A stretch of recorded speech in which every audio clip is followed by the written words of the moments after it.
ഞാൻ മറ്റുള്ളവർ ചെയ്തു വെച്ചിട്ടുള്ള കണ്ടന്റുകൾ എടുത്ത് 4 ഡോറും ലോക്ക് ചെയ്ത് കാറിന്റെ ഉള്ളിലിരുന്ന് വെറുതെ മറ്റുള്ളവരുടെ കണ്ടന്റ് എടുത്ത് സംസാരിക്കല്ല ഞാൻ ചെയ്യാറ്. സീക്രട്ട് ഏജന്റ് ഒരു വീഡിയോ റിയാക്ഷൻ ചെയ്തിട്ടുണ്ടോ? പറയൂ. പറയൂ. സീക്രട്ട് ഏജന്റ് പറഞ്ഞു വെച്ചാല് പുള്ളി അങ്ങനെ ഒരു സംഭവം പറഞ്ഞിട്ടുണ്ടെന്ന് പറഞ്ഞു. എന്ത് പറഞ്ഞിട്ടുണ്ട്? ആൾക്കാരെ അറിയട്ടെ ചിലതൊക്കെ അദ്ദേഹം ഈസി കൊടുത്തത് അറിയട്ടെ എന്ന് അറിഞ്ഞ് ചെയ്യണം. ഓക്കെ.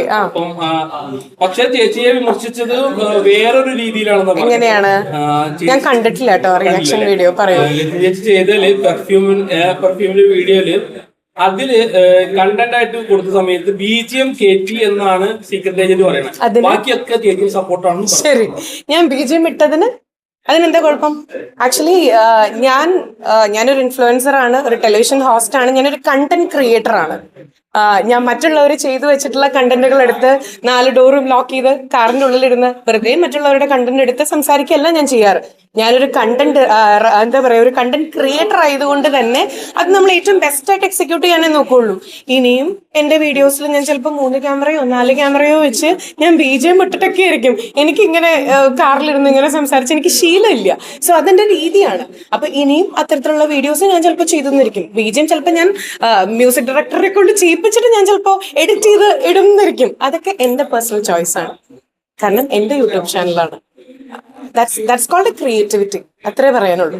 നമ്മൾ ക്രിയേറ്റീവ് ആയിട്ട് ചിന്തിക്കും. സീക്രട്ട് ഏജന്റ് 48 വീഡിയോയിൽ കിട്ടിയ വരുമാനത്തിന് കുറച്ച് തുക കൊടുത്തു എന്ന് പറയുന്നുണ്ട്.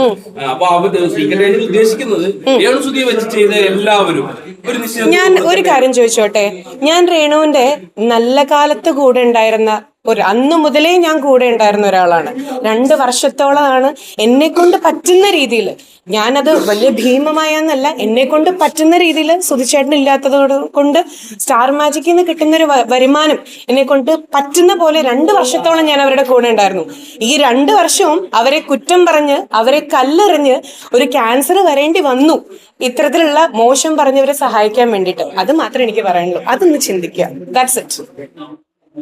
രേണുചേച്ചിനെ വിളിച്ചായിരുന്നോ? പിന്നെ എന്താണ്? രേണുചേച്ചിനെ ഞാൻ രേണുവിനെ വിളിച്ചിരുന്നു, ഞാൻ പറഞ്ഞിരുന്നു. കിച്ചു കാണാൻ പറ്റില്ല എന്നൊക്കെ വിഷമം പറഞ്ഞായിരുന്നു. പിന്നെ കണ്ടുവെന്നും പറഞ്ഞു. ഫാമിലി കാര്യങ്ങളാണ്, നമ്മളതിൽ ഇടപെടാൻ ആരുമല്ല. അത് അമ്മ മകൻ തമ്മിലുള്ള കാര്യങ്ങൾ അവർ തമ്മിൽ തെറ്റിട്ട്.